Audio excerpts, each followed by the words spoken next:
Hi friends, welcome back to our channel village gossip kitchen. Friends, இன்றைக்கி இந்த வீடியோவில் நான் உங்கள் கூட ஷேர் பண்ண போகிறது பார்த்தீங்கன்னா, லாஸ்ட்டாக வந்து நம்ம வேலைக்கிழமை வீடியோ போட்டிருந்தேன் இல்லையா, அந்த வேலைக்கிழமை நான் சொல்லியிருந்தேன் ஃபேமிலி கூட கொஞ்சம் வெளியே போயிருந்தேன் அப்படின்ட்டு. நாங்கள் போனது பார்த்திங்கன்னா நம்ம ஊர்லேயே இப்போ கன்னியாகுமரியில் பார்த்திங்கன்னா பார்க்குறதுக்கு நிறைய இடம் இருக்கும். நம்ம குழந்தைங்களுக்கு கூப்பிட்டு போய் காட்டியிருக்க மாட்டோம்.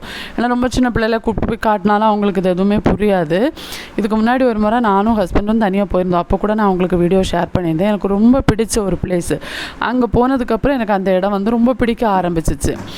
நிறைய இடம் கன்னியாகுமரியில் இருக்குது, நம்ம நிறைய இடத்துக்கு போயிருக்கேனா, ஆனாலுமே இந்த இடம் வந்து எனக்கு என்னமோ கொஞ்சம் ஸ்பெஷலாக ரொம்ப நல்லா இருந்துச்சு இந்த இடம் பார்க்குறதுக்கு.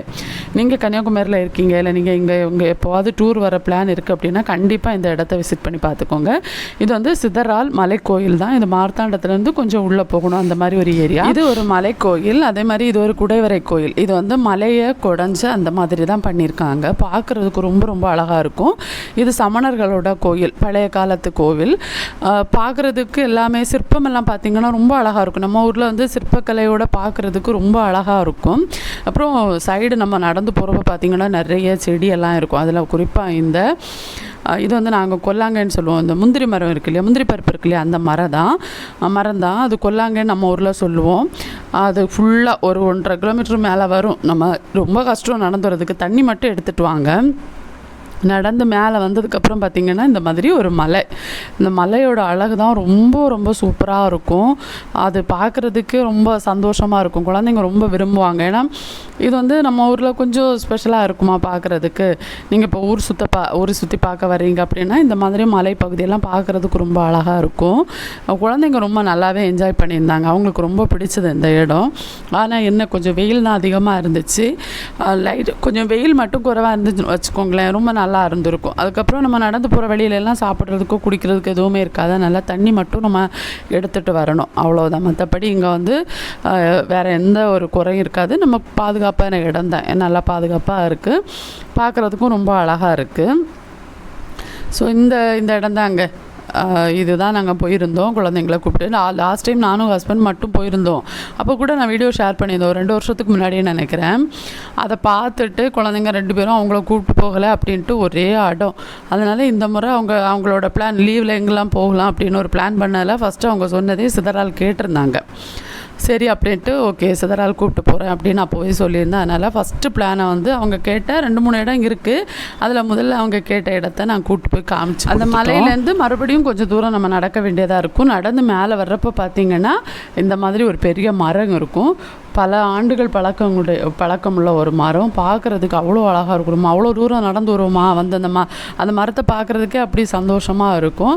அடுத்ததாக பார்த்திங்கன்னா இதுதான் குடைவரை கோயில். இந்த மலையை குடைஞ்சி இதுக்குள்ளே தான் நம்ம அந்த கோவில் இருக்குது. என்ட்ரன்ஸ் இந்த மாதிரி தான் இருக்கும்.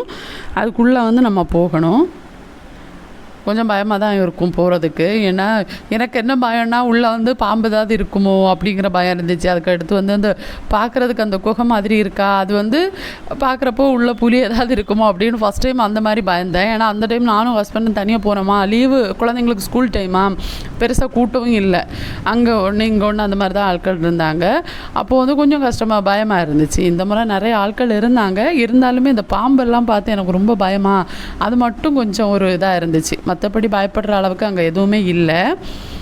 பெரியவ தான் ஃப்ரெண்டில் போகிறா, பயந்து நடந்து போயிட்டு இருந்தா. அவளுக்கே ரொம்ப பயமாயிடுச்சு. எனக்குமே ரொம்ப பயந்தான். அவள் தான் முன்னே இல்லை நான் போகிறேன் அப்படின்ட்டு அவள் தான் போயிட்டு அவளே பயப்பட்டுட்டு இருந்தா. இதை வந்து நம்ம இந்த படி இறங்கி வந்தோம் அப்படின்னா அடுத்தது வந்து கோவில் இருக்குது. அதோட சேர்ந்து குளம் இருக்குது, தெப்ப குளம் இருக்குது. அப்புறம் இதெல்லாம் பார்த்திங்கன்னா சிற்பங்கள், இதெல்லாம் பழைய சமணர்கள் இருக்காங்கல்ல அவங்களோட சிற்பங்கள் இருக்குது. அடுத்து வந்து உள்ளே வந்து நாகரமன் அந்த மாதிரி ஒரு சிலை வச்சுருக்காங்க. அதுக்கு அடுத்து வந்து இப்போ இது காளியோட கோவிலாக தான் வழிபாடு நடந்துகிட்ருக்கு. நாங்கள் அன்றைக்கி போன டைம் வந்து க்ளோஸ் பண்ணியிருந்தாங்க, பூஜை டைம் கிடையாது. ஃபஸ்ட் டைம் நான் போனப்போ வந்து பூஜை டைம் தான். அந்த டைம் ஓப்பன் பண்ணியிருந்தாங்க. நான் பார்த்தேன். உள்ள வீடியோஸ் எதுவும் எடுக்க முடியாது. ஆனால் ரொம்ப நிம்மதியாக திருப்தியாக இருக்கும். நமக்கு உள்ளே போகிறப்போ கொஞ்சம் நல்லாயிருக்கும். அந்த பழைய காலத்து கோவில் இருக்குது இல்லையா, அதுக்குள்ளே போகிறப்போ ஒரு நம்மளால் சொல்ல முடியாத ஒரு உணர்வுகள் இருக்கும். ஏன்னா இது எத்தனை பேரோட உழைப்பு இதில் இருக்கும். கொஞ்சம் யோசிச்சு பாருங்களேன். இப்போலாம் நம்ம வந்து ஒரு வீடு கட்டுறதுக்கு ஏதோ ஒன்று கட்டுறதுக்கு வந்து எவ்வளோ சிரமப்படுறோம். அப்போ அந்த காலத்தில் வந்து அதுக்கான வசதிகள் எல்லாம் இல்லாத காலகட்டங்களாக இருக்கும். இப்போ இந்த கோவில் வந்து மலைக்கு மேலே கட்டியிருக்காங்க.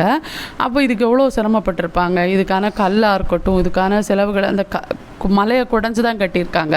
இதுக்கு எவ்வளோ சிற்பிகள் கஷ்டப்பட்டிருப்பாங்க. அந்த ஊரே வந்து பார்த்திங்கன்னா அந்த சிதறால் மலைப்பகுதியை சார்ந்தது. நான் படித்த வரைக்கும், நான் தெரிஞ்சுக்கிட்ட வரைக்கும் பார்த்திங்கன்னா அது வந்து சிற்பிகள் எல்லாம் வாழ்ந்த ஊர் அப்படின்னு சொல்லியிருந்தாங்க. ஸோ இது வந்து அதோட தொட்டு ஒரு தெப்ப குளம் இருக்குது. இந்த குளத்தில் வந்து பார்த்திங்கன்னா பூஜைக்கான தண்ணியெல்லாம் அதுலேருந்து தான் எடுப்பாங்களாம்.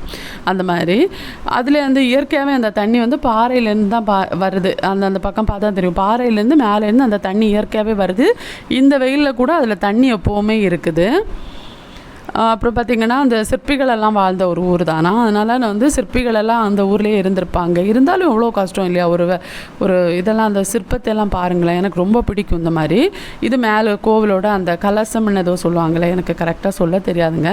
கோவிலோட மண்டபம் அந்த மாதிரி ஏதோ சொல்லுவாங்களே, எனக்கு கரெக்டாக சொல்ல தெரியல. அந்த பகுதி தான் இது. கீழெல்லாம் பார்த்திங்கன்னா நிறைய இடங்கள்ல இந்த மாதிரி சிற்பங்கள் எல்லாம் அந்த மாதிரி கொத்தி கொத்தி வச்சுருப்பாங்க. இந்த மாதிரி நிறைய சிற்பங்கள் இருக்கும்.